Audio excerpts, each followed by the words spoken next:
Everybody. We had a really good morning this afternoon. We got through our stuff pretty quick. We got done with kids had some good choice time and made good choices with it. And we did a Kahoot that someone else had made, and I love that creativity.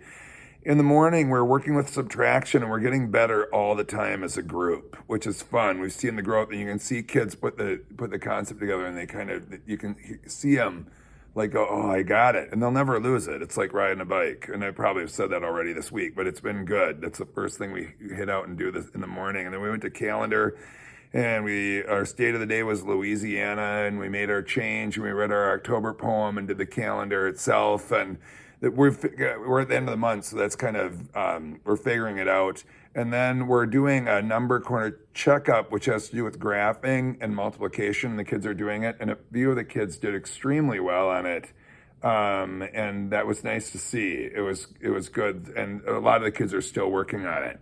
And then in the middle of the day, we did our Minnesota. We're learning about the Minnesota State flower and tree, and we worked with that a little bit. And we also came in and I'm spacing out what we did first.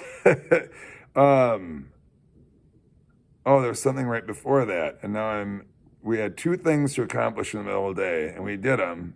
Oh my gosh, I'm getting old. Anyway, in the afternoon, we started a story in the middle of the day. That was the third thing we did because we accomplished the two things. And we started a story in the afternoon, a Patricia Balago story, and I just love her stories. And even one of the kids came up afterwards and said, I can relate to that. I know what that is. I totally understand that story. And that's how Balago is. A lot of the stories are autobiographical of her as a kid, and just tuning into.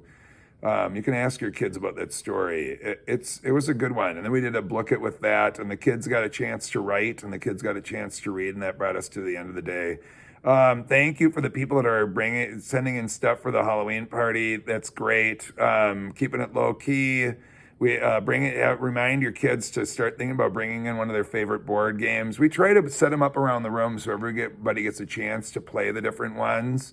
One year we did get caught in a clue game, and that's all we did. And the group loved it. But we try to get to all the games, and then I've got some games too towards the end of the day.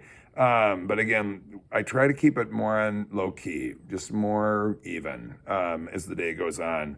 No costumes, just headwear is fine, and then and it should be good. Tomorrow, homework went home tonight. There's a video that goes with it on the blog. I have kids that aren't reading the story at home, and they're doing it first thing in the morning. I just love that they're getting it done. One way or the other, they're getting it done. They do have a little bit of time right at the start of the day as everyone's coming in, and there are kids using that time to read the chapters from the blog then. Anyway, I think one of the things I'm trying to teach her that is scratch and claw and get it done. You gotta get after it, and you gotta find a way to do it, and kids are finding ways to do it, and I think that is wonderful. I hope that everyone has a good and safe evening. I look forward to seeing the kids tomorrow. Thanks. Bye-bye.